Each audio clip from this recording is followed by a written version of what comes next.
Today we have brought to you guys about 3 articles that have been reviewed, which is the first one, economic substance or legal form, an evaluation of Islamic finance practice, assessing the contribution of Islamic finance to economic growth, and the last one, by Wasalaf in Islamic banking current practices. What is Islamic finance? Islamic banking or Islamic finance is an ideology of Islam that is introduced to primarily the Muslim as a replacement for conventional banking. Islamic finance also can be used as an option instead of traditional economic systems such as capitalism. Article, we will explain how the system can change the world by the principles and argument explained in it, and how the system can contribute for advancement of society, especially in Malaysia. This presentation also will mainly focus us on Islamic banking product or contract as a substitution of conventional contracts for daily businesses, and also the obstacle faces by Islamic finance. The first article by M. Hanif state that Islamic financial industry focus more on the legal structure of transactions rather than the economic substance under it. Second article, author's arguments are based on the 3 research questions above. Third article argues the execution of buy was salaf transactions that should be analyzed back to determine the actual ruling under Sharia principles. Next, the purpose or objective of the study. The first article aims to look at the legal structures and economic substance of contracts used in the Islamic finance industry. In the second article, the aim is to find the relationship between Islamic banking and finance institutions and economic growth in the short run and the long run in Malaysia.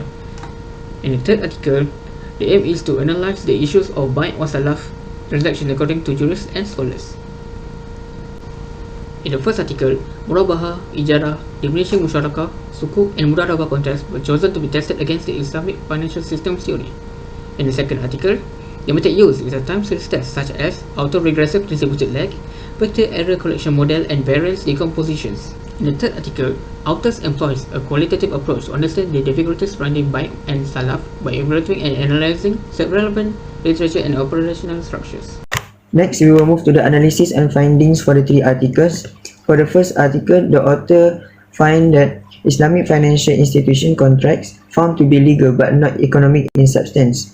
For example, Islamic financial institutions are willing to forego the profit sharing to compensate depositors if the actual outcome is less than expected.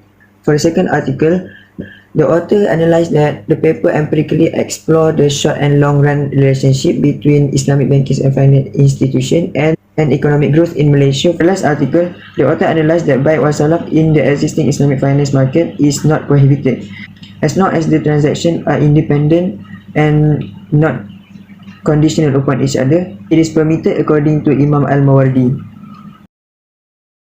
A study by Hanif M. 2016, Islamic banking is constantly evolving, but the operation will still be constrained by Sharia constraints despite the fact that practically all of the products developed on the basis of Sharia, they are relatively similar to conventional banking.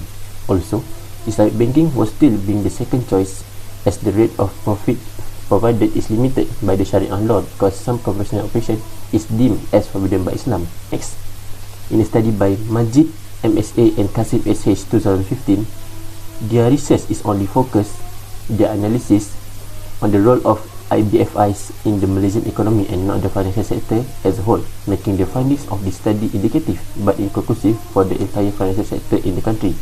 In a study by Mahmud M. Hassan, MH and Anwar NFK 2018, their research focused solely on the juris discussion of buy wasalah and the compliance status of current products and services that use contracts in a single arrangement, specifically in Malaysia.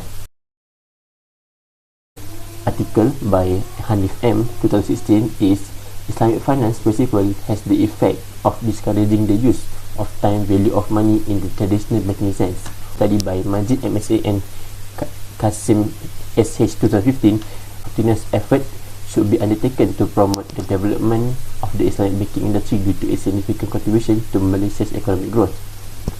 And it would be beneficial for the policymaker to ensure the stability of the sector, as their results suggest that the Islamic financial sector stability is also significant in ensuring economic growth. Study by Mahmud M. Hassan, MH and Anwar NFK 2018, IFIs around the world would have boosted confidence in carrying out Sharia compliant operations.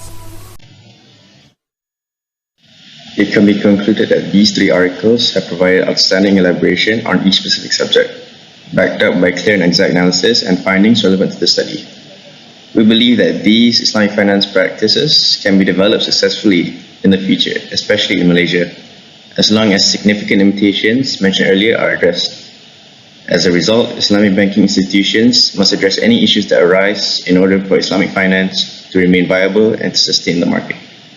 I would like to end this video with a quote from Dr. Sheikh Zaid Muhammad, Director of Islamic Finance Institute of South Africa. Islamic banking is for all mankind and not necessarily a push for Islamic laws. The fact that you are seeing it in the media now and is so prevalent is not because Muslims are pushing it. It's because it makes sense. That will be all from us six. Thank you and Assalamu alaikum.